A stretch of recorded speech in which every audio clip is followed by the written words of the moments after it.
We may have not been nominated in the Australian Podcast Awards, but you can still vote for the Champagne Comedy Podcast in the 2021 Listener's Choice Award category.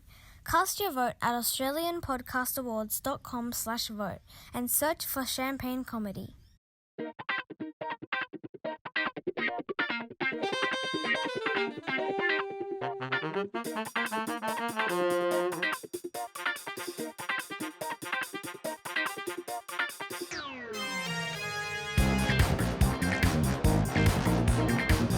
Thank you, Norman Yap, for your rendition of our theme, and welcome to episode 29 of the Champagne Comedy Podcast, where we talk about the best Australian comedy show of the 90s ever made, The Late Show, and other D-Generation comedy tidbits. My name is Matt, and joining this podcast today is Alison, Daniel, Kim, Prue, and Tony. Hello. Hello. We have a full house, which is fantastic. Let's get straight into it, shall we?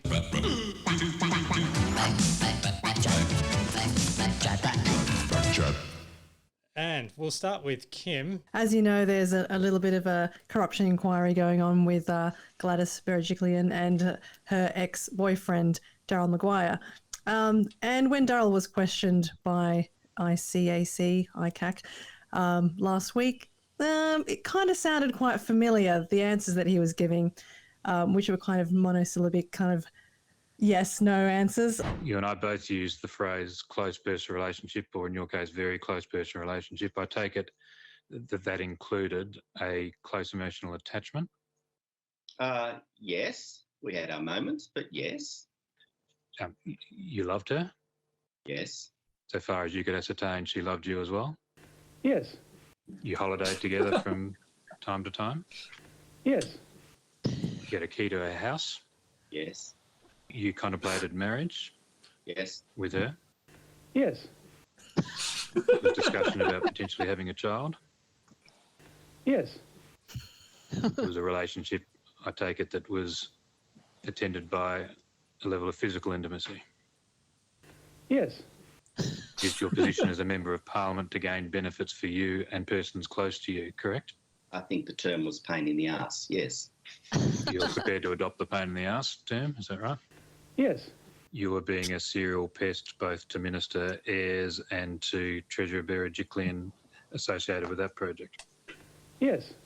Well, not a bad performance for Shadow Treasurer. Wouldn't you agree, Mr. Dawkins? Yes. Oh, shut up! Yeah, my poor editing skills there, but no, they weren't edited at all. That was genuine. Yes, That's just not a good interview, is it? You've got to ask open-ended questions. that's right. Yeah, exactly. So basically, I just immediately thought, oh, that sounds really familiar. But I have to admit, I did steal that from Jonesy and Amanda, because they mentioned that on their morning show the other day, and they said it sounded a little bit similar to Meatloaf's Hot Summer Nights intro, but I immediately thought of this instead. So That is Champagne Podcast Comedy. yeah.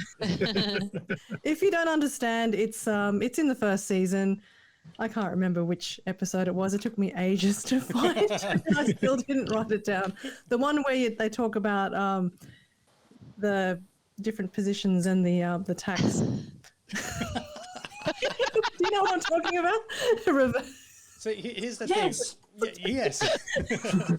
So here's the thing. We've been doing all the recaps. We're into season 2, and we can't even bloody remember which episode.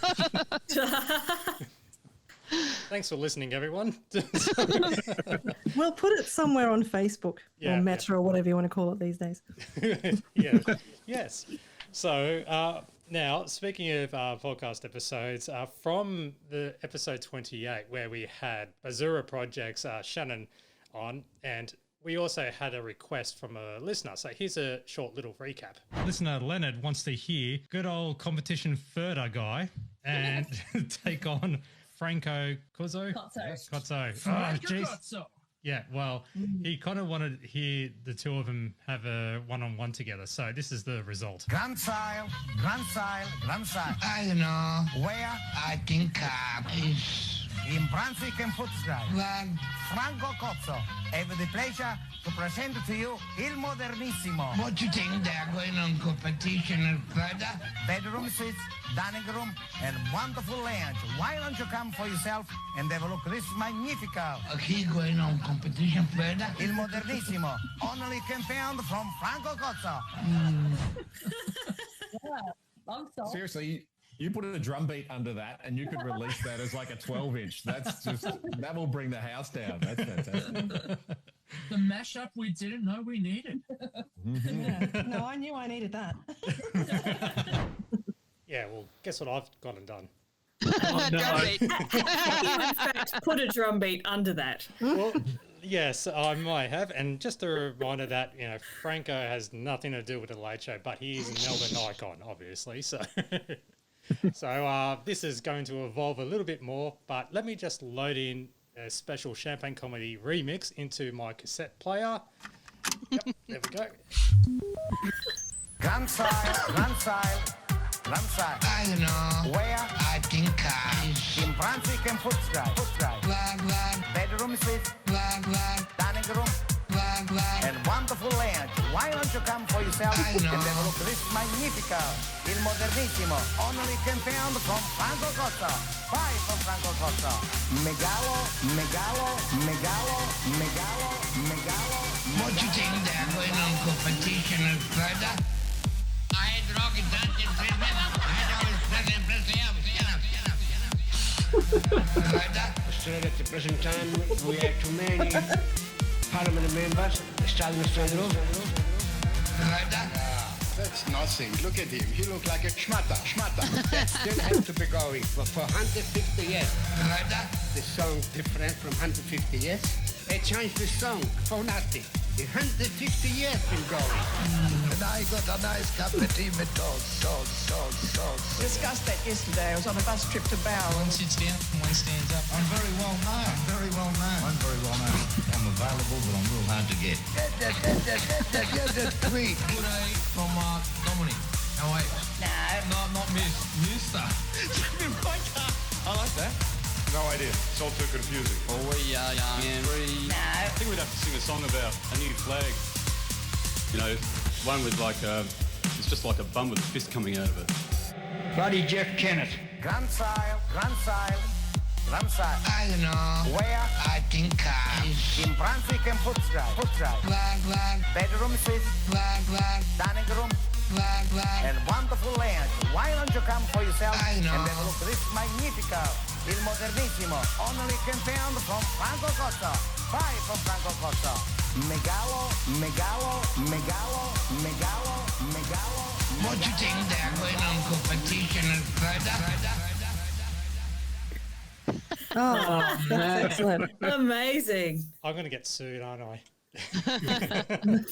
Over the feel-good hit of the summer? No way. Yeah. Well, I had to make up for a product of its time. That's the B side or the A side. The A side, yeah. As someone said on our Champagne Comedy Facebook group that we've got 2 songs out now. We just need more to get 5 more in a row. Yeah. I am kind of grateful it doesn't have the E-O guy. I did originally have it in the edit and then I removed it because it did get really, really annoying. Now we've got a bit of a correction, Daniel. Oh, yes. Now, this is from a regular contributor, listener, Daniel Hopmans. He did make a comment saying, in reference to Daniel G's comment about the celebrity wanting... Shall I stop now?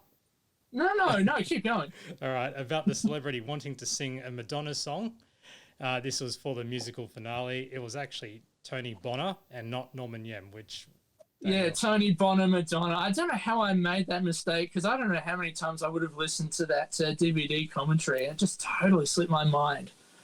So thank you, the other Daniel there on Twitter. And, we sincerely regret the error. That's what Backchat is all about. And also, as a summary too, because when we've recorded this episode, we are 1 day out left of all our competitions, such as the sticker and pin set and also the Chances box set. Oops. Sorry, I said Chances. The winners will be announced in a separate little episode in the podcast feed. So make sure you stay subscribed, and we'll let you know the end results from there. I've got the paper. Daniel G and his program guide. Thanks, Matt. So we're looking at what's up against Season 2, Episode 9, and this comes from Ross Warnicki's Critical Guide, which comes every Saturday in The Age. So we get to hear what Ross Warnicki thinks about the weekend's TV. So I'll start with Channel 7. At 8:30, they had the film The Blues Brothers, starring John Belushi and Dan Aykroyd. Warnicki says, good music from the likes of Ray Charles and Aretha Franklin cannot compensate for the absurdity of this 1980 chase movie that owes much to the style of Abbott and Costello. Oh my God. I'm very surprised that he only likes this movie for the music.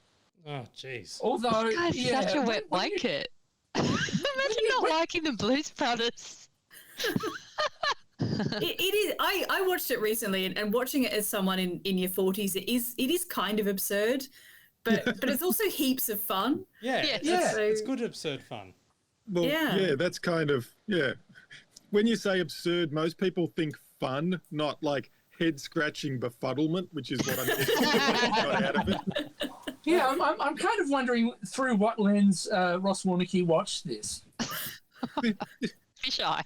All right, moving on to Channel 9. At 6:30, we've got Hey Hey It's Saturday, and they have quite a packed roster this evening. Starting with Danielle Gahar performing Do It For Love.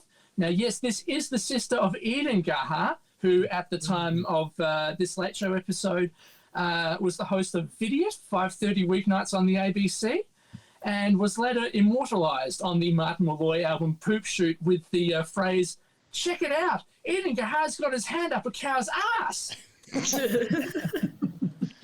So, yeah, that Eden Gahar. We also had the deadpan comedy stylings of Elliot Goblet, the Baby Animals performing Don't Tell Me What to Do. We had Tiffany Lamb and Meatloaf as judges for Red Faces. Lamb and Meatloaf? I assume red was the 3 veg. Yeah. You got to have something for the vegans. Meatloaf performed I Would Do Anything for Love, But I Won't Do That with Paddy Russo.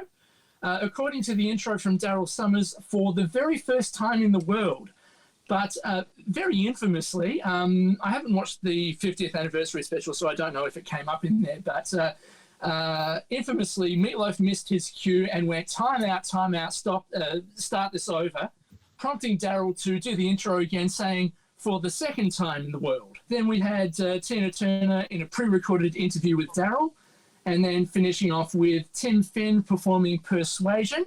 Na na na na na na na na. You know that song. Yeah. And then at 8:30, the film Seems Like Old Times. It's a 1980 screen adaptation of a Neil Simon farce that has some appeal. Says Warnicki, Goldie Hawn is the lawyer, Charles Grodin is her new spouse come district attorney, and Chevy Chase is the ex-husband who needs legal help after being forced to commit a bank robbery. And where does he turn? To Goldie, unquote. I've actually got that on DVD, that movie. Oh, sorry. I'm a Chevy Chase fan. Well, actually, speaking of Chevy Chase, about this time in 1993, he's about to start doing his infamous late-night talk show on the Fox network, because I've been reading a whole bunch of stuff in the Fairfax guides about how it's coming soon. It doesn't start till about September, but we've got that to look forward to anyway. Well, it's actually got Charles Grodin in it. I take that awful laugh back. Sounds like it'd be good. I might go watch it. Certainly less absurd than the Blues Brothers, according to Ross Warnicki. Now, on Channel 10, we've got another BL Striker telemovie. It's at the later time of 10 p.m. Due to Rugby Union live from Sydney, Australia versus South Africa. Spoiler alert, the Springboks won 19-12. Private Eye Striker, played by Burt Reynolds, goes to the aid of a childhood friend, now a Middle Eastern queen being stalked by assassins. Season 1, Episode 2, titled Carol Ann. Then over on SBS, we've got at 9:30 the 1950 French movie La Ronde. Ross Warnicki says that it's interesting, but in the end, unsatisfying. Based on the Arthur Schnitzler play, that is a series of 10 connected episodes concerning love and morality. Oscar-nominated and winner of the British Academy's Award for Best Film. The cast includes Simone Signoret, Simone Simon, and Danielle Darrieux. For some reason, this French film just loves alliteration for some odd reason. And the SBS marketing department, again, put it so much more succinctly. A puppet master, a sexual merry-go-round, romper room for adults? Question mark? That leaves us with the ABC. So the lead in at 9:30 was Birds of a Feather. What'll I do? So this is season 2, episode 6, titled Mice. When Tracy organises a party to sell perfume, Sharon finds some gate crashes. Mice. Tracy is absolutely disgusted by the state of Sharon's bedroom, and it seems that her poor levels of hygiene have spread throughout the house when they discover the house is infested with mice. After completely blitz cleaning the house and filling it with rat poison to no avail, Sharon buys a cat to remove them, which also does not work, unfortunately. Eventually, Sharon contacts a pest controller who reveals that he has been at Dorian's house trying to get rid of a major mice infestation, and that the source of the mice is at her house. So, quite literally, in this episode, Dorian is a dirty cat. Yay! Nailed it. Yay! Yay! Alison, how did he go? How did he go this week? Well, I'll give him 7 this week. Out of 10, not out of 50 like Bernard does. Then at 10 o'clock, The Late Show, the listing from Ross Warnicki just says, again, matter-of-factly, satire and sketch comedy from Melbourne's DGen. Now, after The Late Show at 11 o'clock is, again, it's something quite interesting. What the ABC puts on after The Late Show has sort of ranged from interesting stuff like a dramatisation of the Oz magazine trial to a dramatisation about the Lockerbie bombing. What they've got at 11 o'clock is an episode of a British series looking at comedy called Funny Business. Everybody seems to remember the first episode, which is a lecture about visual comedy written and performed by Rowan Atkinson. Now, this one is episode 5 from the 6-part series titled A Question of Taste. From religion to sex to language, comedy has always pushed the boundaries of taste. This is a mockumentary-style film about the making of a documentary about offensive humour. And thankfully, this one is available on YouTube if you want to look at it. But I'm also wondering how on earth the ABC would have aired this, because this is the warning that accompanies the BBC version that aired in December 1992. This is what you see, first of all, on YouTube. Now on BBC Two, Funny Business parodies the dilemma that documentary makers face in trying to define the boundaries of taste in comedy. As some of the interviews and performances are used to illustrate the problem of what is acceptable on the screen, they contain explicit language and ideas which may well offend. Ideas that may offend? I don't think I've ever heard that at all in a warning. Yeah, to be fair, there are a lot of F words in them. Some of them are bleeped and some of them are unbleeped, so I've got a feeling that some of it might be about context. And yeah, I mean, I don't think there would have been any unbleeped F words on Australian TV, considering we're, a year past Australia's naughtiest home videos getting yanked off the air. So yeah, this is a mockumentary about a BBC crew trying to make a documentary about outrage. So they play excerpts and also interview some stand-up comedians like Roy Chubby Brown, Stephanie Hodge. Yeah, and also Bill Hicks as well. And they also do things like tell African-American jokes to African-Americans and tell Muslim jokes to around a mosque with varying results. And it has basically this very surprising denouement, I'll call it. It's an appearance by John Cleese. It only lasts about 30 seconds. And without trying to sound like the Whinging Pom sketch from last episode, this is truly as you have never seen him before. Yeah. So yeah, I won't spoil it for you, but yeah, it's there for you to look on YouTube. It's Funny Business, A Question of Taste. And you can also find that Rowan Atkinson episode of Funny Business on YouTube as well, with the YouTube hallmark of quality, Dutch subtitles. I remember watching the Rowan Atkinson one when it went out on the ABC, but I don't remember any of the other ones. So I'm really interested. I'm definitely going to be looking this up on YouTube. Well, yeah, it's certainly it's a more entertaining version of. Remember, it might have been a year or two back, there was a Sky News Australia special about the death of the Aussie larrikin. It's sort of a bit like that, but a lot more entertaining, and it sort of doesn't. You never hear anything about cancel culture in this. It's just more about offence, and sort of it doesn't deal too much about what the consequences of that offence might be. So after that, at midnight, we've got The Full Wax, a BBC chat show starring Ruby Wax. Then the ATVI news at 12:30, and if you're still awake by then, at 1 a.m, you've got Rage featuring The Cure. Now, what's all that about? Thanks. And that's the program guide. Back to you, Matt. Thank you very much, Daniel. Now, let's move on into the episode we are covering, which is Season 2, Episode 9 of The Late Show, broadcast on Saturday, July 31st, 1993. And we have a cold opening, which is more or less a mini documentary in a way, which is all about Des Keegan in power. A documentary based on a bowls club coming apart because of Des. A little bit like a Crackerjack prologue. Thank you. Yeah. Well, it's you're going to say exactly what I'm going to say, aren't you? Yeah. It's Go a on parody then. of some. It would be Labour in Power, was it? Yeah, Labour in That's Power. the one. Yeah, Labour in Power. It's a five-part series that just finished screening like a couple of weeks ago on the ABC.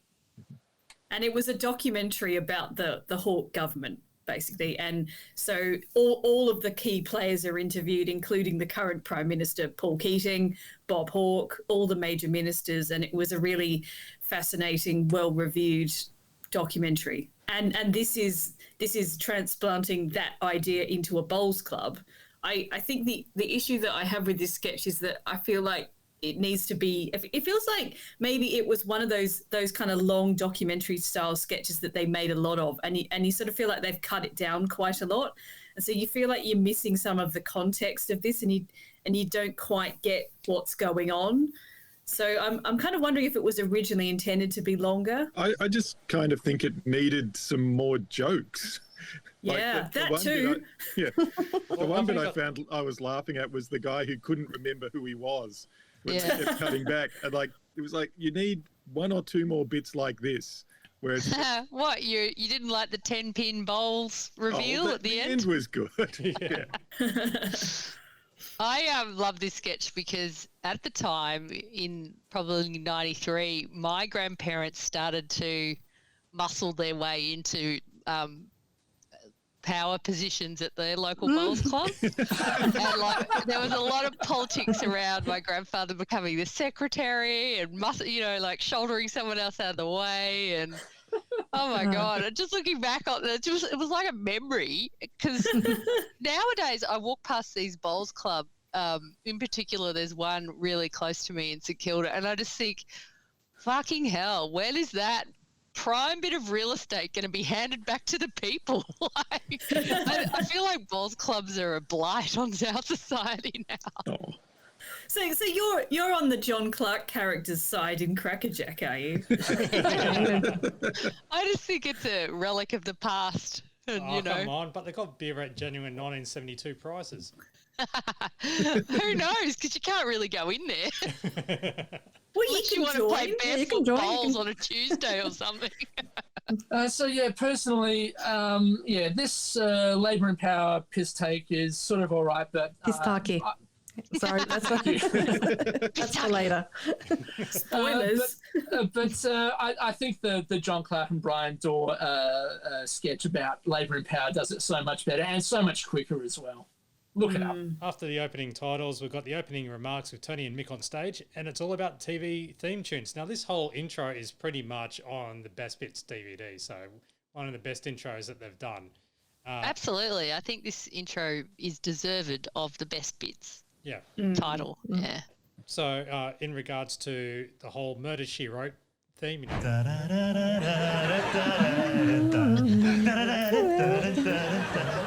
a hideous, dismembered, headless corpse in the garden. Another one hanging from the rafters. And then it does lead into Tony wearing achy breaky heart apparel. And the highest waist for his pants. My God. How high were those pants? You know what I did find amusing is that because of this VHS recording that we all watched our own tapes and stuff like that, there was an extended little bit of the Thailand story. Yeah. Well, mainly towards the end, just after, when every time they spoke and it ended up in the Transmission problem. Yeah, the transmission problem, yeah. So after that, and then in the DVD or the best bits, it cuts to Tommy G smoking a pipe, right? It's this bit here. I wouldn't have thought that was possible, the old human tennis ball machine. I just didn't think that was really what happened over there. But look, now. Just the visual image of that. Oh dear. Yeah, probably worthy of the snip, really. Yeah, on the DVD, this section where Mick goes to talk about something that happens in Thailand that should stay in Thailand. It's all the cuts to the transmission brake slide and all that are very quick, but it sort of seems watching it live on VHS. It sort of seems like they were waiting for the director to cut away to the slide, and it just sort of seemed to not be happening as quick. And then also, I don't know whether you've got a grab of this, Matt. What they find behind the couch. Yep. You realise there was a strange man behind our couch. Come on, up you strange man. Up come out, sir. Come on, up you come. There's somebody behind our couch. What the hell are you doing? Ladies and gentlemen. Unless I'm mistaken, it's the butcher of Baghdad. How's that? See, most people, find like 20-cent bits and broken combs down the back of their couch, but we've found a tyrannical ruler. Saddam Hussein. I knew I said him. Off you go. He's not in his shit magnet costume. Yeah. Oh, don't start that again. Outrageous. Yes, I agree. But he is wearing a very limited edition long sleeve late show top, which was not available for retail. So that's props guy Alf Camilleri hiding behind the couch, ready to hand cigarettes to Tony and Mick. And I don't know. Well, I mean, there's a fair amount of spontaneity to this, which is always great for live TV. And I've got a feeling that Tony and Mick might have planned this beforehand, just to embarrass the heck out of him. I couldn't figure out why he was there. Was he handing them cigarettes or? I would think so. Yeah. Right. Okay. The transmission brake slide wasn't up that long the second time from memory. Yeah. Well, they did talk about some Gisborne dude. Is it Gisborne or Gibson? Gisborne. Yeah, Gisborne, Victoria. But yeah, I couldn't find any information about this nutcase who's done all of these crazy renovations, apparently. Yeah. And it was just an image of a spaghetti motorway. And yeah, that's apparently his driveway. Yeah. Tish, you know. But also, people don't like the intros, so they decide to put that to bed. Yeah, put it to bed. I think we can, Mick, because people don't realise. What was that? Put it to bed. Great grab. But this is where it gets really nerdy for Tony in regards to movies, because they decide to go, all right, we're going to show that we're a proper, duo intro type thing. So they decide to go out and do something mature, and that is protest disgusting movies at the cinema. Especially this Salo film. Oh my God! I saw Salo. Yeah. Oh my God, you've got it. I saw it with a friend when we worked together, and I was scarred for life. Is this the 1993 version of Short Bus? Or this film, Salo, my husband actually owns this twice. He's got a DVD version here, and he's got the Blu-ray.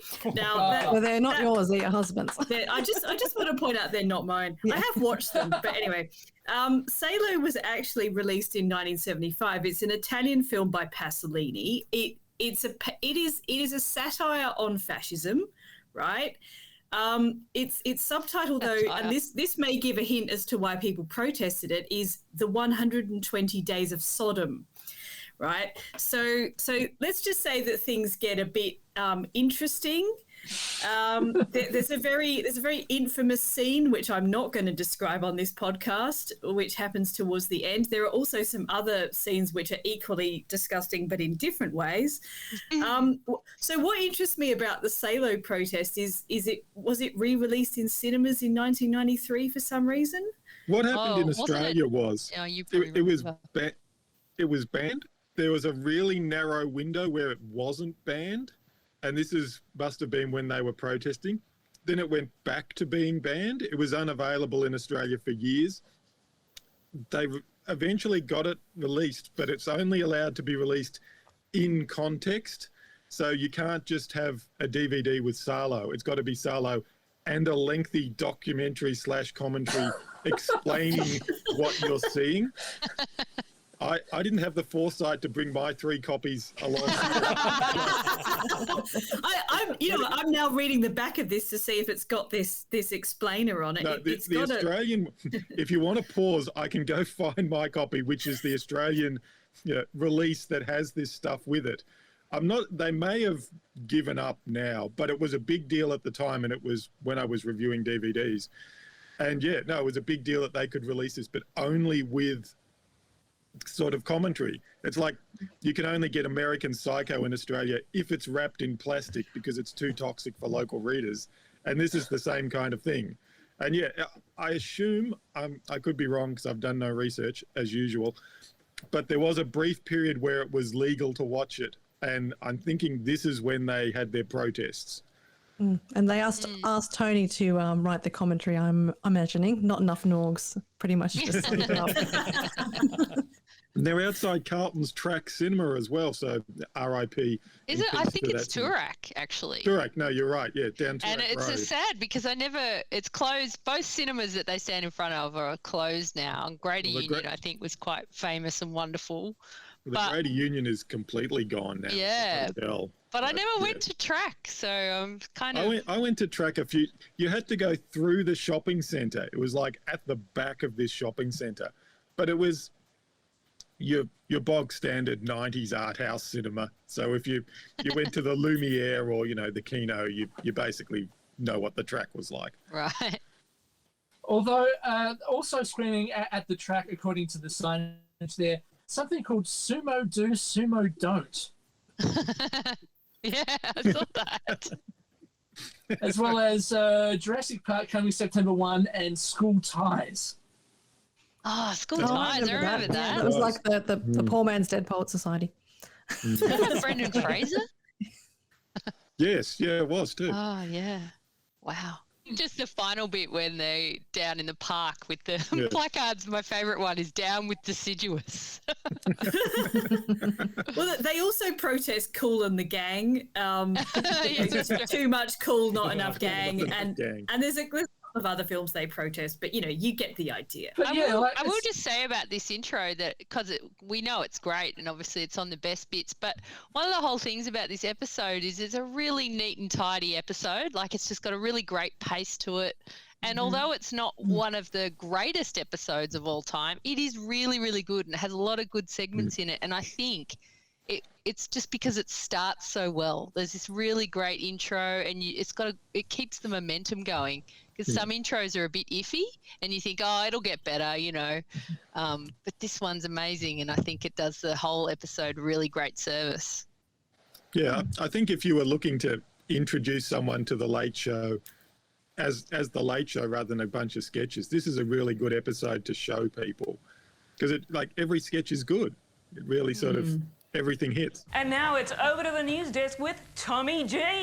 Now, I'm just going to go straight into the direct to the point things with this one because of... And the Khmer Rouge receive an unexpected call. It's John Blackman from Telecom Mobile Net here. Who's that? We're going to do one of those jokes every week for the rest of the series.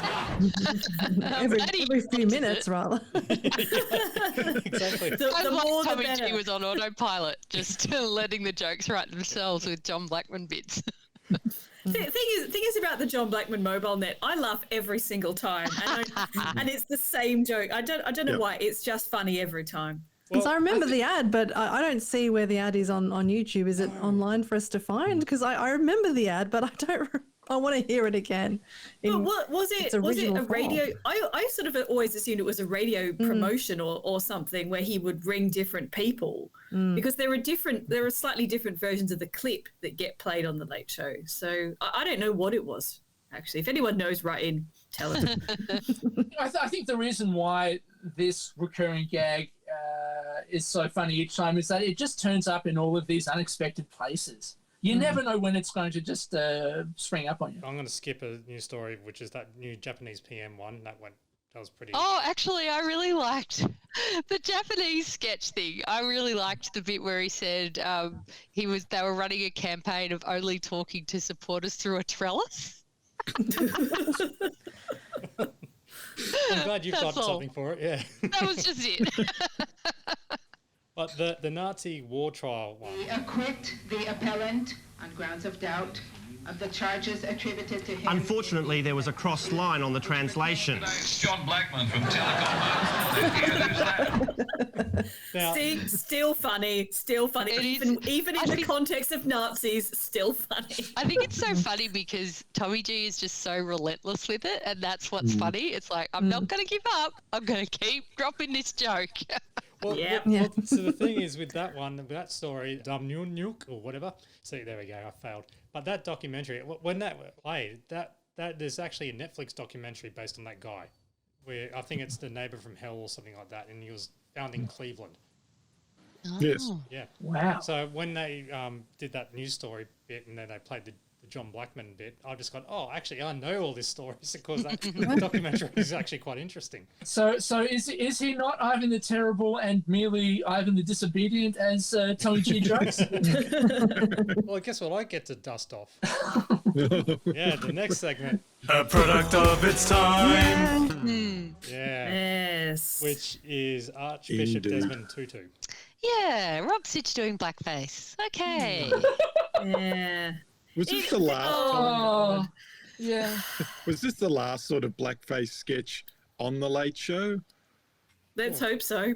Isn't it weird though? And this is a spoiler for in a few moments' time. But like, isn't it weird that you've got the Desmond Tutu impression and then you've got the "I'm not a racist but" sketch? Yeah, not realising that these types of stereotypes are perpetuating that whole thing. Total disconnect from what they were doing in a way. Well, it was very much, again, a product of its time, but there was a strong sort of feel in comedy for quite a while that like generic blackface, bad, specific impression of one individual, not as bad.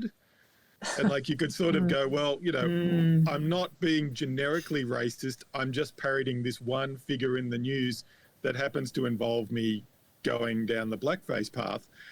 And that was sort of seen as, oh, yeah, okay, for quite a while, like not well into the 21st century, but, you know, in living memory, that was sort of okay. And then now it's incredibly not. Yeah, and in defense of Rob, it is actually about this funny voice with a really strange inflection. Like it is actually just about the whole. You've got it, I'm sure. Yeah, here it is. What do we live,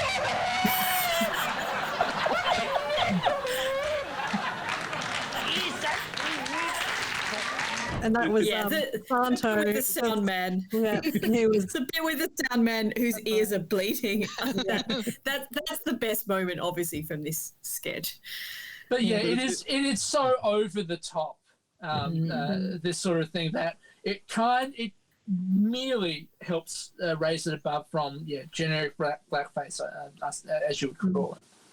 It's very much like a radio sketch. You can sort of imagine, thinking this will be hilarious on radio. We've got to have a visual for it, but the joke it's a radio joke. It's a guy with a wacky voice going over the top and then some. And he's got his softer moments when he says what the Late Show does is love. Yeah, that bit's Yeah, that cut was out funny. of that bit's cut out of the videos. Oh, that's a shame because that actually makes it great. Yeah. What the Late Show does is laugh. And particularly the way Tommy G just laughs at him, like, "What are you doing?" The Late Show is just one big happy family. Yeah. I feel like this sketch goes a bit longer than it should, and kind of Rob's like pushing it deliberately in that way that Barry Humphries just kind of relentlessly drives a joke into the ground. I think that's what Rob's doing with this, and it kind of gets funnier again as he keeps pushing and pushing it. Other news, and I'll just skim through these pretty quickly. New English cricket captain Graham Gooch steps down and Mike Atherton takes over. And this is more visual because the stumping decision was difficult because of the scrolling text. And even Tommy G was going, "Thanks for going with this one." He was proud of that. There's the Ashes win, and Prince Harry drives army tank into southern Lebanon. And also the ABC Performer of the Year. I didn't actually list down who was nominated, but other than... Oh, some classical musicians. Yeah. Yeah. Yes. They're not as good as the supposed winner. So great. Go. He should have won. He should have won anyway. Just have him win every year. That's it. We have a commercial now, and guess what's resurfaced?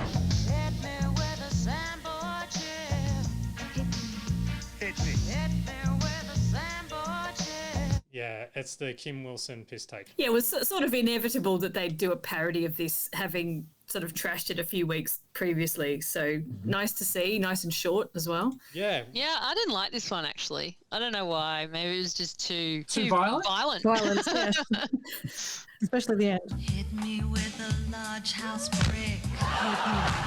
Hit me with a baseball bat. Hit me. Great sound effects. Oh, yeah.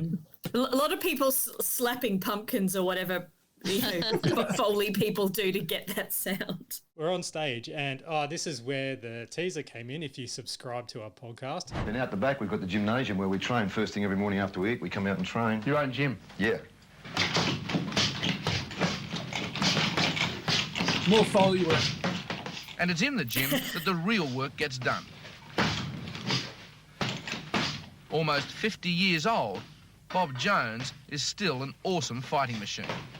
And he's just bashing the crap out of the fitness machines. And yeah, Bob Jones, that was taken from a current affair where Mike Munro just, randomly intrudes into his office. But this is where Judith talks about self-defense and introduces martial arts expert. Bob Jones, hands off. All because Oh she my found God, the I book. love this. Yeah.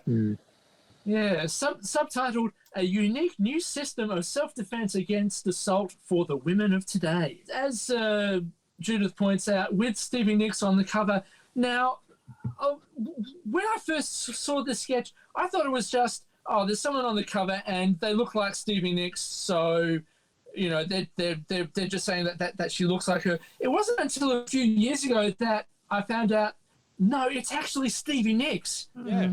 Yeah, so I feel like I need more context. So the clip that you played with Current Affair, this is an Australian guy, and was this clip on a Current Affair in 93? I don't know what year it was, but I found it on YouTube after doing a search for Bob Jones, and after that, bam, it comes up in my friggin' suggested videos now, so I'm dominated by Bob Jones. the pain and suffering I go for this podcast, people. So, it was, I don't know what year it was, but it was either a Current Affair or 60 Minutes, but it was Mike Munro doing a full-on piece for Bob Jones, and I think it might have been late 80s, early 90s. Oh, okay. Going by the style and Mike Munro's colour in his hair. Because at the time, it very much felt like this thing that Judith had found, this found object, was like something that she discovered in an op shop, because it was just like completely out of nowhere. No one had any idea who this guy was and what this was all about, and that's what made it so funny at the time. In your search of the internet, Matt, did you happen to come across bobjones.com.au? No, I think I did see that, yes. Oh, no. Well, yeah, bobjones.com.au is obviously Bob's website, and it talks about who he is and what he's done. And the basic Bob Jones story is that in the late 50s, he got involved in like sort of concerts and dances and stuff. And he ended up doing security for these dancers. And then he sort of, over the 60s and 70s, he developed this into like a security business where they would be the security guards at concerts and discos and stuff like that. And so that was his job. He would do security for touring musical acts around Australia and all that kind of stuff, right? So that's how he came across people like Stevie Nicks. And on the website, he talks about other acts that he's done security for. And that inspired the self-defense book, because he was also really interested in martial arts. And so he puts the two together and writes this book, Hands Off. And it seems like he's still alive. He must be fairly old by now, but I think his company's still going according to this website. Anyway, so have a look if you want some of the background on it. Well, that's Bob Jones. Like, because of what you just said, I've gone to bobjones.com.au and clicked on 1980s, and bam, the book's right there, and you can see Stevie Nicks kicking in brackets from Fleetwood Mac, training with Bob, and wow. Kicking him in the balls. It says Frida from ABBA is also in the book. Yeah. Oh my God. But hang on, so you're saying that Bob Jones is the inspiration for Liam Neeson's character in Taken? Maybe. I haven't seen Taken. The inspiration for Kevin Costner's character in The Bodyguard. Yeah. Now, Judith did bring out the Stevie Nicks quote unquote.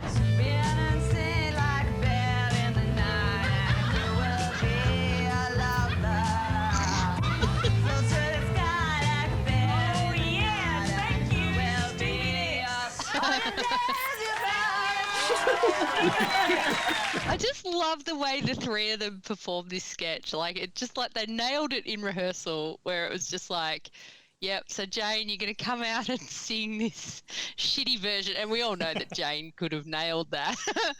And then, you know, Judith just sort of cuts her off. Yep, thanks, Stevie. You know, off you go. So good. Then out comes Bob Jason Jones.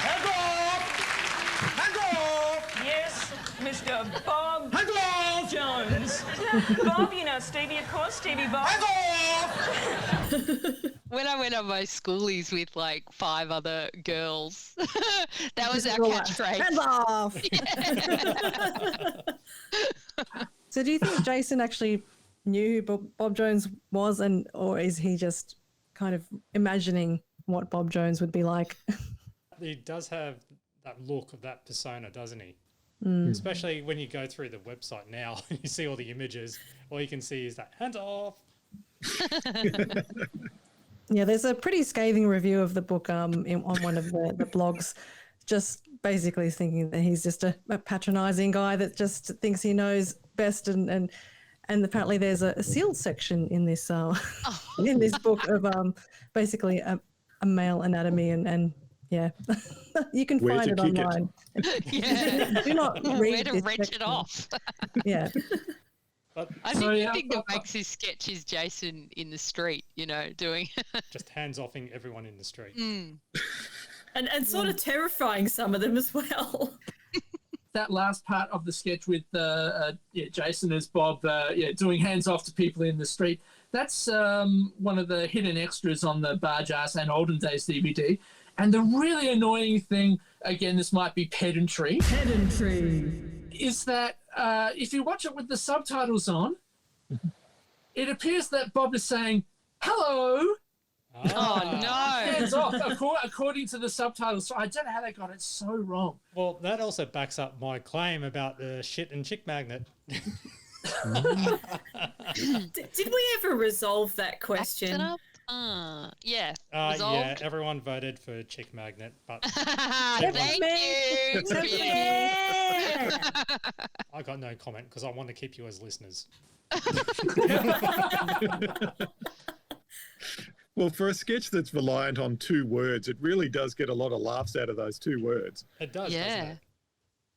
I mean, you could imagine like a shoddier show just bringing him back constantly just to turn up, say, hands off.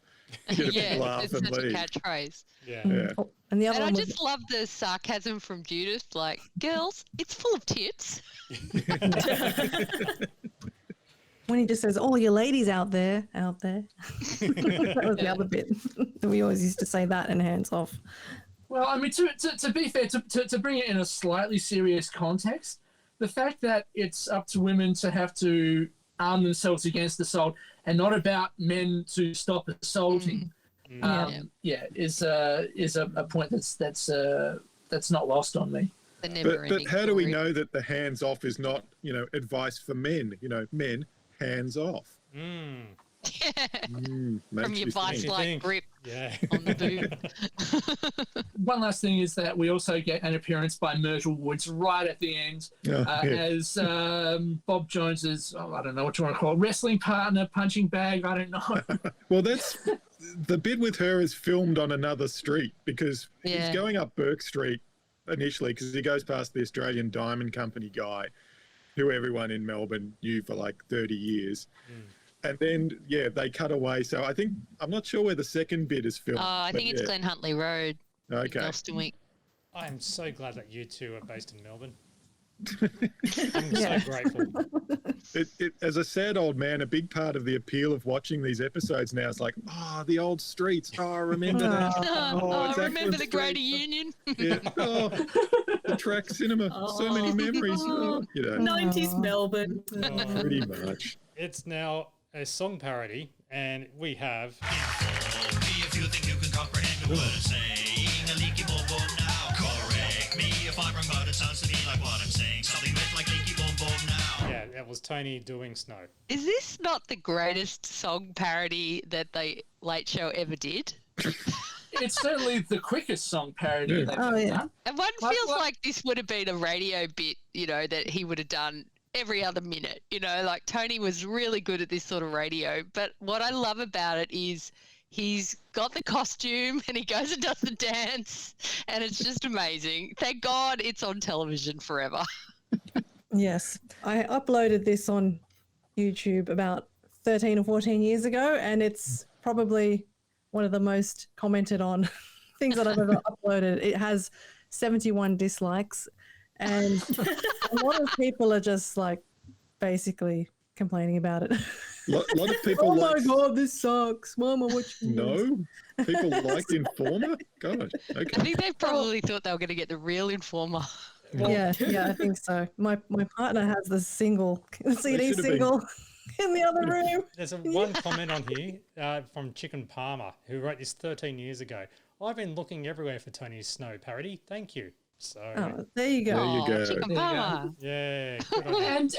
And really, I think Tony Martin is a dead enough ringer, if that's the phrase, for the actual Snow. Yes, square-headed white man. Here's another comment. Master Awesome-ish wrote 9 years ago.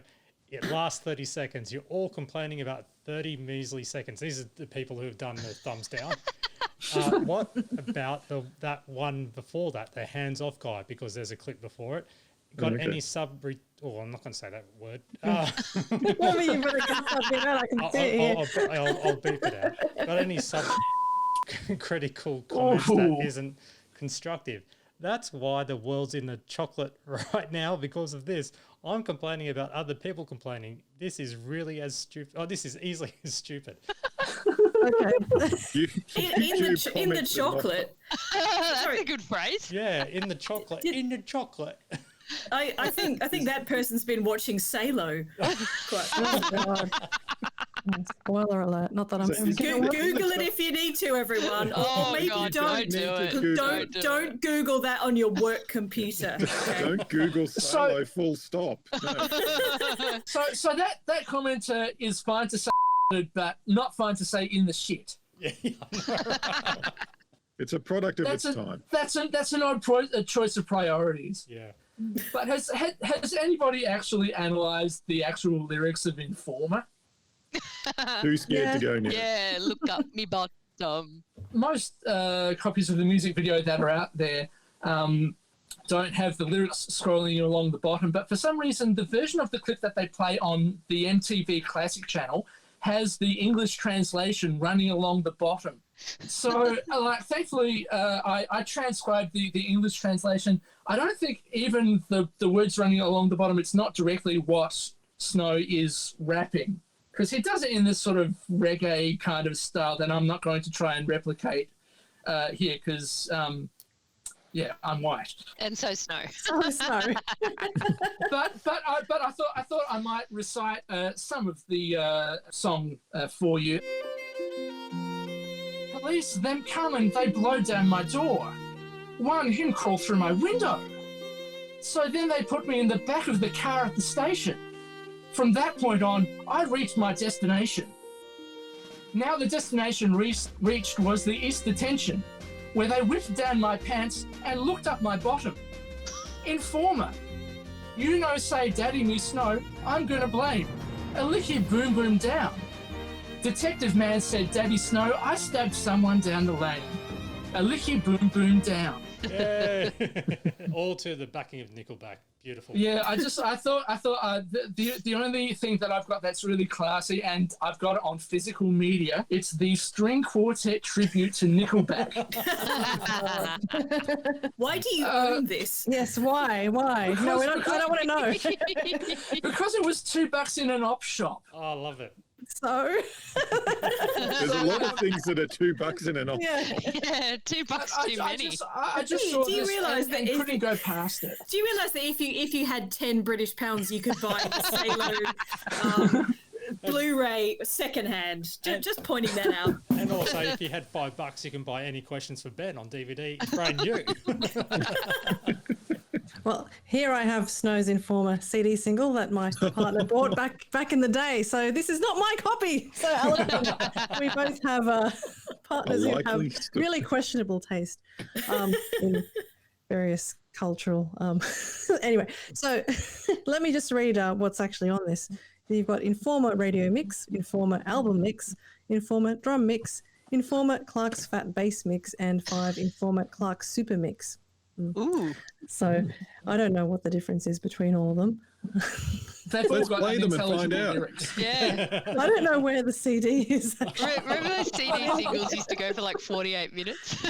Those were the days. Yeah. But you know, such was the power of the Late Show that it wasn't until Tony did this impression that I was like, oh yeah, that's a good song.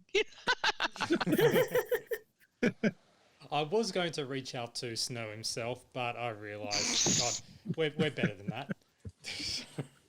Did you even try getting in touch with MC Shan, whose part doesn't get subtitled, by the way, on MTV Classic? I couldn't do that because, again, it will tarnish our podcast. I'm disappointed you didn't reach out to Bob Jones. I did, but he told me hands off. All right, it's Commercial Crime Stoppers time, and Mick and Santo, praise the whole. Actually, no, they don't. don't praise it all. They're not saying don't applaud that Snow song. Don't applaud modern pop songs because they're all trash. What happened to inspired ballads? Sandhurst machinery have everything you're looking for. Like power tools you need to find so you can cut hammers and The sword Champagne Comedy Podcast is sponsored by. when you need a choice from every brand and experts there to lend a hand. Sandhurst machinery have everything you're looking for. Oh, such a banger. Yeah. They played it 3 times in this sketch. That's how good it was. Yeah.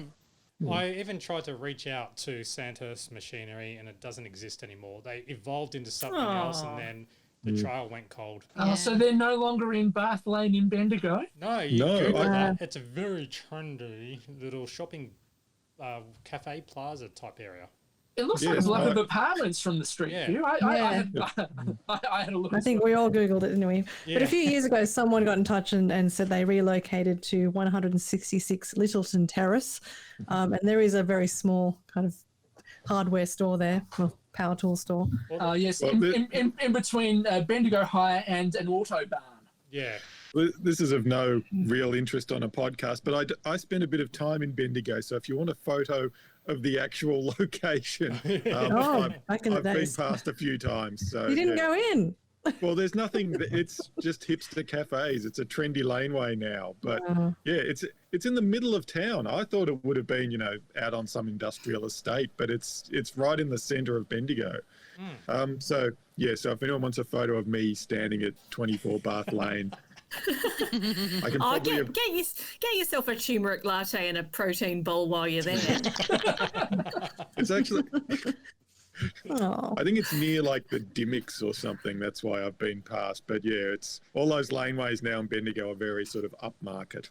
Speaking of upmarket, they thought if they got a certain artist to kind of polish the Sandhurst Machinery jingle, it could be a chart topper. Enter John Farnham. Sandhurst Machinery, everything you're looking for. And so forth. So great. And doesn't he inject a kind of raw emotional quality to this jingle? There's a real yearning to it. You cut off the best bit, which is like he seems to sort of punch in the cut, hammer, sand, sword, drill, or grind. Yeah. Oh, he's so great, John Farnham, in a way. He's just he's got a really good sense of humour. It's amazing that they had that little relationship. If I played a little bit more, Glenn Wheatley would have been steaming down my neck for royalties. Yeah, that's probably the reason this doesn't get on the best bits DVDs. Yeah. I was actually planning on reaching out to Glenn Wheatley and John Farnham, but again, you know, the podcast is too good for him. The whole Cameron Daddoed. Being daddoed. Yeah. I feel that I need to honour my friends who endlessly talked about Santo and his knitted vests for the rest of 1993. So this is the greatest example of Santo in a knitted vest, and yeah. I feel like the knitted vest is like a leftover from the previous week's sketch about him being the oldest member of the Late Show. You know, because it feels like the kind of thing my dad might have worn. Yes. It's definitely matching the zip-up shoes. It was quite sad for us and our friends, myself and my friends who kind of like Santo back in the early days. Seeing him dressed up as a granddad was really not a good look for us. I think the thing is he won us over anyway. Yeah, eventually, yes. This is true. And now we go to Tony, who's on stage, and he does a bit of a routine. First, he brings out his Nerf bow and arrow. Pure, unrefined Nerf! Ooh. And you can sue me for that, sir. You realise that? Tony goes on with his routine about James Bond and Welcome to Amsterdam. Very topical. I will say that this is a very good, solid, honed piece of stand-up from Tony. Really, there's not a lot of filler in this. Plus, there's also a bit of improvisation in there as well with the whole Nerf criticism, let's call it. The bit that really made me laugh was the bit about Babette's Feast and I'm on the second course, right? And Babette's Feast was a sort of foreign art house film in the early 90s, which my parents had forced me to go and watch. And as a sulky kid, I was like, I don't want to watch Babette's Feast, you know. But they wanted to go, and they weren't going to put up for a babysitter, so off I had to go to Babette's Feast and sit through this. Actually, it was kind of okay, Babette's Feast, but anyway, so I kind of like the idea of like art house pinball machines. Well, it was a joke on The Simpsons. Years later, they had a video game of Babette's Feast. Oh, no, it was Dinner for Andre. That's right, Dinner for Andre. Yeah, tell me more. Yes, Bon Mo or whatever. Yeah. But yeah, this is such a solid routine. It's, you know, the good scissors which suggested the presence of the evil scissors. You know the routine. But the bit that I really liked as well was how he really liked James Bond as a kid. And, you know, instead of dressing up as Superman, he got his mum to make him a small tuxedo and a little plastic martini. And then the sort of final line of, you know, of course I got the crap kicked out of me at school. You know. So yeah, really, really good routine. And Tony does his super hot Scottish accent. Yes. Welcome to Amsterdam. The next segment is I'm not racist, but I want to say you don't like Asian people. John. Look, I'm not racist, but correct. You want to say you don't like homosexuals. Yvonne. So some of my best friends are gay, but... Correct. You want to say you disagree with women becoming priests? Brendan. Hey, I'm all for women's rights, but... Correct. Yeah, this is very... It stands today, especially on social media, doesn't it? Mhm. Yeah. Yep. God, yes. There's some nice kind of 1990s game show references here, like, you know, you've got the pick of the board and, you know, you've got the home racist as in the centre, and, And the sludge going on the head. All the other people on the board are like neo-Nazis. And, Actual stuff. Hitler. Yeah. So it's good fun. I like the way that when they had the home racist, it's like a little kid just to make sure there's no legal No problems offence, at all. Yeah. And I thought the nice touch at the end was that it was a silent majority production. Yes, that's the most chilling part of the whole thing. Yeah, And the most particularly relevant. because that one gets trotted out so much today even by Scary Marrow. I'm also going to pull out my, it's not really pedantry, but it's just I noticed that Tony Martin gets to voice over a prize that somebody's won, which is a trip to Bali, and it did look like there were a couple of shots recycled from the Gilligan's Island sketch. Yeah, Bali does not look that deserted. Is that? I mean, it's not really pedantry because there's nothing wrong with it, but it's just like I noticed it, and it's a bit nerdy, and I don't know. Is that pedantry? No. I think we need a nerdy. Nerdy. And one last thing is that this "I'm Not Racist But" sketch, it really is a good sort of segue into the next sketch that's coming up. Really, yeah, which is the Oz brothers, Gavin and Neville Oz, and this one is one of the most iconic one. Well, it introduces the Oz brothers really, and everyone knows this one because it gets quoted a lot, especially about how the country is stuffed, best country in the world. That image that I made for champagnecomedy.com of, you know, this country stuffed, and also on Facebook for the Late Show page. Man, the amount of times that comes around full circle. I tweeted it recently when I forget which US politician was commenting about Australia and the lockdown laws and all that, and I tweeted that image. About about the country being stuffed and but it's the best country in the world. I love the Oz Brothers, and it's a great little TV series basically that we're seeing here because how they revisit it. I love that, and I counted the catchphrase. Well, they're not catchphrases; they're just lines, but they repeat them so often, and there's only about 6 of them. So there's like, it's unbelievable. Unbelievable. Unbelievable. I've had a gutful. What do you mean by that? You're having a go at me? This country's stuffed. Stuffed! Best country in the world. It's the best in the world. And then legend, dead set legend. So I've got a bit of a story about that. One time, I think it must have been 93, Merv Hughes and David Boone were at Southland Shopping Centre, and David Boone was signing copies of his book, but for some reason Merv Hughes was kind of like his support buddy. So he was just, and the whole thing was they weren't even on centre stage. They were just like out the front on a trestle table, or like out the front of Angus and Robertson, opposite the Tats Lotto kiosk. And I was like, this is amazing. I can't believe that David Boone is here. I've got to go and buy this book and get him to sign it. And when it was my turn, I said, could you please sign it? Legend, dead set legend.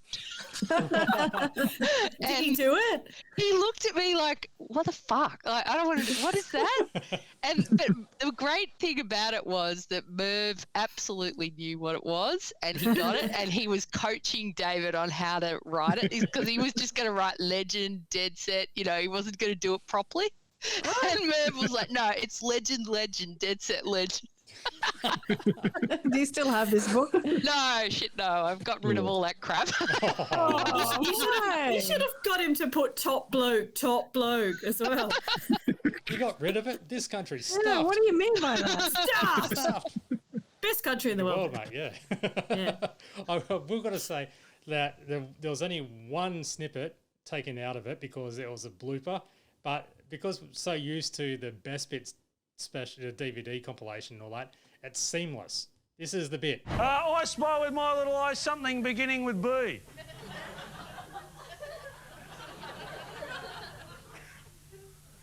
Border.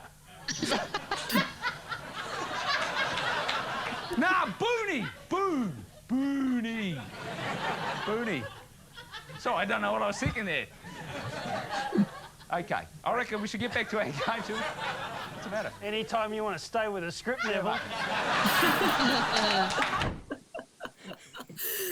Yeah. So what a shame they deleted that from the best bits because I love that. Yeah, I love I that loved it too. Santo was just messing around with him.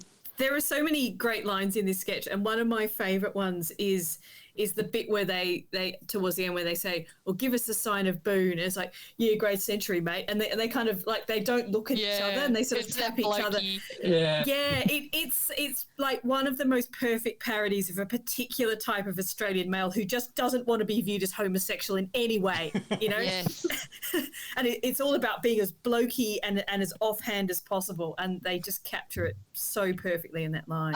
I mean, the whole thing is just a perfect snapshot of a particular type of bloke, you know, like it's like they've gone down to the Cricketer's Arms and they've just filmed it because it's like they love, you know, supporting their team and being really like, yeah, this is the greatest country in the world, but then they're ready for a punch on in the next 30 seconds. Like, what do you mean? You're having to go at me? Like, that is just, wow, that is documentary footage.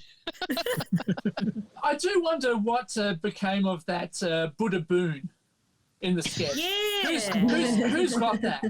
Where is it now? What was that made of? How did they do that? God, there'll be a That collector's item. should have its own room in Acme, shouldn't it? You know, It should, absolutely. on the pedestal, you know, facing Launceston. Well, that's where you'll probably find it. Anywhere in Australia that's facing Launceston. It just does it of its own accord. And what about the Scrabble that's only made up of B's, O's, and N's? How many Scrabble boards did they have to go through just to get get the B's, the O's, and the N's? Apparently, every Scrabble game has 2 B's, 8 O's, and 6 N's. But if you look closely, it looks like they've maybe where there's an L, they've kind of changed it into a B, and I think a few of those have been kind of doctored to make it save the ABC some money rather than buy multiple Scrabble boards, I'd say. There's some really interesting props in the episode at large, actually. Like the whole Bob Jones, what do you call it, like display boards that they had. They were all handwritten. That was like some sort of sign writer came in there and did, you know, beautiful kerning. No, Tony would love that. Maybe it was Tony. I doubt it. Yeah, there's a lot of stuff around. Look, it's a very involved kind of set for a 4 or 5 minute sketch. And they only did it once as well. I mean, if they were intending to do the Oz Brothers again, they never did. Yeah, no, they did do another sketch. Yeah. Oh, okay. Oh, that's all right then. I just assumed they went to Mick's house and just collected all the empties and brought them around. All right, so I found the tweet. It was from Donald Trump Jr. and he said, "Don't Australia my America." Oh God! So there was only one thing that I could quote tweet it with, and that was a shot of the Oz Brothers and the phrase, "You having a go at me?" Unbelievable. It's time for a toilet break. I don't care what you say anymore. This is my life.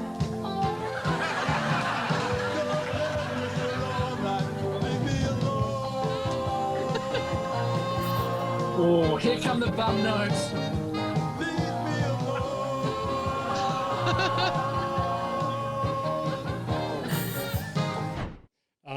Greg Cutcliffe with Billy Joel's My Life. My Life, yeah. Sorry. I had a mental blank for a second then, yeah. My brain. I mean, after hearing that assault on audio. It's like, Sorry, let me you've just forgotten check. all of the Billy Joel repertoire. What? Yeah. What was that? I did try to reach out to Greg Cutcliffe, and all I could find was one person on Facebook, which was completely blank. So, yeah, I couldn't get them. even though I did put the call out a couple of weeks ago. Yeah. Look, right. you don't need to worry for him because he's all right. Yeah. Yeah. He did say to leave him alone. Yes. I mean, you know, if you're scoring Greg Cutcliffe, you'd give him 100% for enthusiasm, wouldn't you? Because he really goes out there and tries to deliver. Unfortunately, he can't sing for shit. But he's so joyous, isn't he? Yeah, he's got his points for earnest enthusiasm. I did notice again on YouTube when you look him up, the people there are saying, things like, I hate the laugh track. I can decide for myself whether it's funny or not. Oh, Go away. Someone else is like, I wonder what Greg's doing now. And then someone has said, hi there, I know this is an old message, but would you have his most recent contact information? I would appreciate it. Thank you. That wasn't me. No, we don't. What do they want to contact him for? That's fascinating. Again, he just wants to be left alone. Mm. But Bernard did have his feedback. My notes to you were to learn to sing, but if you're doing it, then you're on the way. Maybe reduce the jiggle a little and search the musicianship. Your final 2 notes, for instance, were really way off. They drifted off terribly. But I liked your willingness. Little bright face, beaming big smile. 22. Wow. Yeah, that has fair to be enough. the most accurate critique that Bernard's ever given. And actually the kindest. Okay, so I thought, considering it's been 9 episodes in and we might not remember all of the acts in Potluck, I thought we might go through the leaderboard in reverse order. In 8th place at, well, actually, technically not on the leaderboard because we didn't get a score from Bernard, we've got Kim Wilson.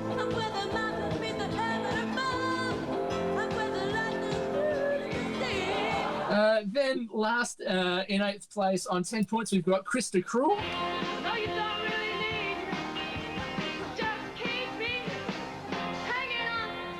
Then equal 6th on 15 points, we've got David Ty. Take hold of the wheel and point them around. Take the pressure down.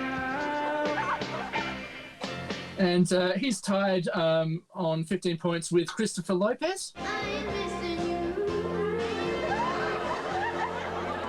Then top 5 on 5th place on 16 points, we've got the Nelligan Sisters.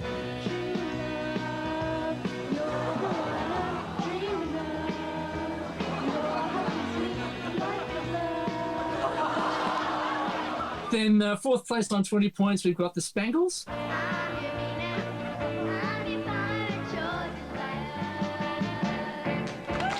Coming in at 3rd on 22 points, Greg Cutcliffe.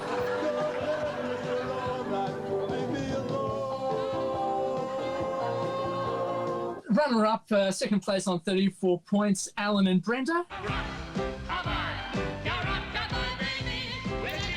My favourite.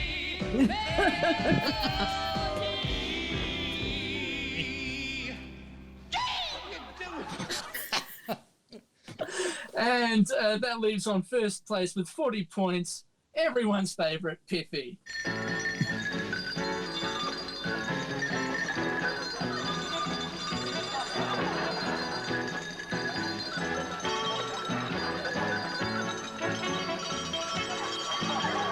Yay! Oh, so Greg didn't do so bad, all things considered, seeing as he's come in 3rd. Yeah, Alan and Brenda, Yeah. watch out. Well, I mean, thankfully he's not in the same league as, Krista Cruel, rather, or Christopher Lopez. And, Piffy, he's going to be hard to beat, I think. Not to foreshadow it too much, but yeah, him being on 40 points, yeah. All right, now they're on stage with late mail time, and now they're claiming that these are real letters, which I assume they are, but judging by the handwriting... can I just read this one? I won't read the entire thing, but this is Jane's one from Henrietta. That's the first part of it. Yeah, but Matt, don't forget that at that moment, Tony goes, sure. Yeah. This is the part that Jane doesn't read out. Dear Jane, first of all, I was interested to note that Tommy G is now wearing a wedding ring, and I was wondering whether you and Tom had secretly married. You always seemed to get on so well during the countdown days. Remember when you pashed during William Shakespeare's performance? And then it goes into the weight loss thing. You can see the pashing on the beanbags as well during William Shakespeare's performance. That's season 1, episode 12. If you're looking around. So all the conspiracies that we've been going on in season 1 about how Jane and Tom and all that, and then Jane and Rob. Well, there you go. You weren't the only ones who were doing it. They're stoking the fire of the rumour, aren't they? It's probably because their actual fan mail had a lot of that in it. Henrietta asks about what diet is Jane on. Jane reveals that she's on the Noel Donna stress and bourbon diet. Yeah, well, they show like a newspaper clipping. I'm assuming, well, I'm pretty sure that it would have been printed in Jess because the daily eating plan is breakfast nothing, lunch nothing, dinner meat brackets easy on the margarine close brackets, 3 vegetables in something sauce. I couldn't quite work it out on my dodgy VHS. 4 bourbons and Diet Coke, and then 1 slice of cake for supper, with unlimited quantities of Lanchu tea that can be consumed throughout the day. Lanchu, oh, that's so combo. Oh my god. The next letter Jason reads out, and it's a lookalike because it was inspired by last week's one where Rob looked like the dude from Mr. Mister. Now, Beck Skipper from Collingwood thinks that Mick Malloy looks like the guy on the Noiseworks Touch album. Or at least a stretched out version of him going by that album cover. Generally, the audience here and at home are not used to seeing Mick, that they used to see him as being the clean-cut, fresh-faced, scrubbed-up boy next door image. But I think if we go ahead about 5 hours from tonight and we go into a gutter and we put it down about here... You're going to get yourself in trouble. You're going to get yourself in trouble. Tony reads out a letter from Diana Core from Fern Tree Gully. Yeah, so Diana Core was complaining about the piss take, or... Pistake. about Cameron Daddo's 4.5 minutes of shit. And it was all about... Hands off our camp. Hands off. Hands off. I'm surprised they didn't do that on the show. It was such an easy callback. Come on. But they do show a time-lapse camera of a record store, which is on the best bits. So, and you see Cameron Daddo going for the whole handful. I'm pretty sure that was Gaslight Records as well, the one that used to be at the top of Burke Street, across from Job Warehouse. Oh. That used to do Nude Day. Yes. God, Melbourne is such a... What is that? Wow. Gaslight Just used a to day, have a isn't it? regular day where you I don't actually know. I never went. I mean, like, just assuming from the title, I would assume that they just block out the windows and you can go in there Nicky Noo, I'm assuming. Well, I don't know the logistics. Like, clearly the staff were nude. That was a given. But if you wanted to shop there, did you have to go in and then strip off and also be nude? I don't know. No idea. They also had Top Like a Pirate Day, so they were, it was varied. Now, I hope they put towels down. Now, also, did you notice the PS that was on Diana's letter there? PS, what's happened to that sexy John Harrison who used to be in the show? I wrote after my own heart. Actually, I wrote that. Time for Graham and the Colonel, and straight up, it's all about the cricket, and Australian cricket team won the Ashes, celebrating by shaking a bottle of champagne. F1 does it too, as well as the Pope being elected. All that trouble for a 5-second gag to get Jason, Tom, Rob, Tony, and Santo, in the papal gear, chucking about. Yeah, well, we hear in a moment that it might be Spumanti. Yes. You and Spumanti. Only the best stuff for the ABC budget. Well, this Graham and the Colonel was like last episode's Graham and the Colonel. It was just dying. They tried so hard with a lot of the jokes. Yeah, like there's a lot of backtracking over such a silly gag, trying to get the audience on side. There's the commiserations to the English cricket team. Commiserations, Graham Gooch, who's just stood down as captain. Commiserations also to Mike Atherton, who's just been elected captain. Wow. Quick little bird. Graham and the Colonel is really sort of a tough balancing act because, I mean, a lot of it is sports jokes which don't necessarily play. So you've really got to have the Rob and Santo chemistry and the whole thing falling apart to kind of get it over the line. And when things are going well, it's not as good in a way. Like Yeah, the for more people who pot- don't you know much about sport. Graham and the Colonel. You want Graham and the Colonel going off the rails. Imagine if Graham and the Colonel was really, really tight, like say, I don't know, Weekend Update on SNL, right? You know, It wouldn't be funny at all. Yeah, exactly. You know, you don't want like punchy, smooth gags. You want it to be a complete mess, but also you want that complete mess to stay on the side of funny and not go into genuinely awful. And they are always on that line. And sometimes they fall over the line and sometimes they pull themselves back over the line. I think sometimes you can see this real, Rob and Santo duo, and they know each other. And so when Rob grabs him and goes, "Grrr," and it sort of throws Santo, it's sort of still great chemistry. Well, also a product of that chemistry is a bit of I assume it seemed improvised to me just before when Rob asks a question, what other show provides you with cardinal spew and spumante everywhere? This show does. And then Santo comes back with, well, have you seen Mass for You at Home? Yeah. This one though, which is, I think it was a throwback to the syringes type thing. This is. Did you hear? What's that rattle, Colonel? I heard something when I moved. I can't believe it's anything. I've just got. What's in there? In the thermos? Yeah. Campbell's chicken soup. I don't know. It sounds like there could be a syringe or something. It must be very, very chunky. You may be. There's a bit of a sharp taste in that. Poor judgment. Is that a throwback to like 2 weeks ago or something? Yeah. Can't remember. Well, no, that was syringes in Pepsi. So I mean, I assume it might have been something similar. I don't know how you get syringes into cans of concentrated chicken soup, to be honest. But obviously, Campbell's worked out how. Mm. Yeah, there's a bit of a pop art to it. Sorry. And so they also mentioned about the cone of silence not being used anymore. Someone put helium inside. Yes. It's such a dumb gag to end on. Yeah. I think they just had leftover helium from the Dick Smith interview and decided, well, let's use it on a similar gag. Why don't we? Yeah. Yeah, you can see them letting the air out in the background. Yeah, like The you can see them balloon. holding the helium tube. Like, it's sort of so ridiculous. And closing time, where we have Mick, who is, well, they do a comparison with him because he's finally on the couch after disappearing for a little bit as well, where he does his impression of the Noiseworks album. You can joke all you like, Jane Kennedy, but if you had the chance, you'd wake up to that every morning. Does after Jane's burn, yeah. Yeah. And so with that, they do the musical finale. Tony wants Dame Joan Sutherland, but Jane actually got Donnie Sutherland performing.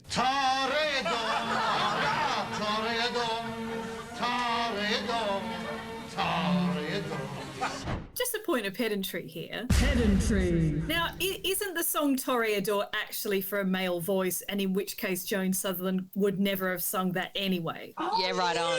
Yeah. Which I don't really care about that fact, but because the whole joke is it's a bloke who can't sing opera singing opera. That's the joke. But yeah, just to throw in that point of pedantry. But also, can someone tell me what the reference is to the roller door? Oh, he pushes down the that roller used door. to be the roller door ad. And did he do the roller door ad? I can't. Yeah, that was the my roller door assumption. ad had that Carmen song. Yeah. Roller Dependable as a can't remember how it clock. went. The Yeah. door with the center lift loft. Center lift lock, rather. I only. It's no slightly Sandhurst remember the machinery. reference. No, exactly. I only slightly remember the reference because my late mother was a member of a hospital review society, the Queen Elizabeth Hospital Review Society, if anybody remembers it out there in SA.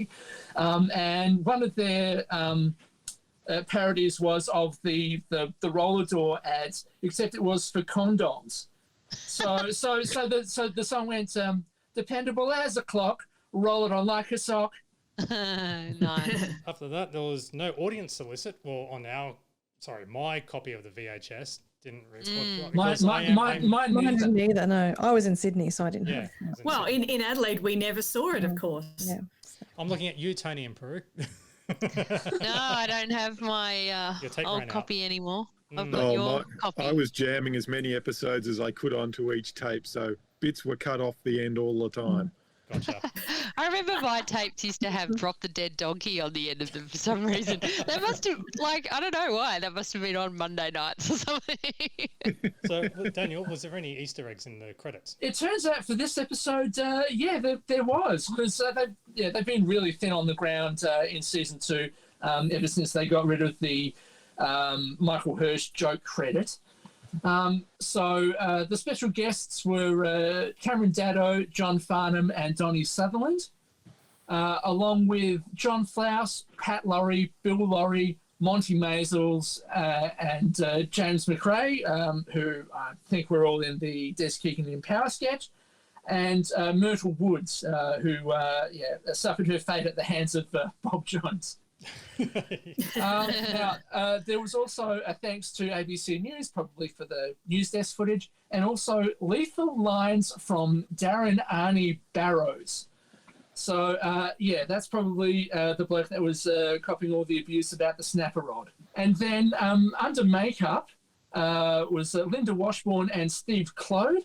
And they the cast snuck in a bon voyage and thanks in brackets near their names. So I don't know whether both of them were going or just one of them, but I suppose we'll find out next episode, really. Well, that's it for episode 29 of the Champagne Comedy Podcast, as well as the ending of season 2, episode 9 of the Late Show. But also, this podcast is the final episode for 2021. So we're finishing up for the year. Oh. Yeah. Because now COVID has kind of lifted the restrictions and stuff. So we've got a bit of freedom. Plus, we want to go outside and get some vitamin D.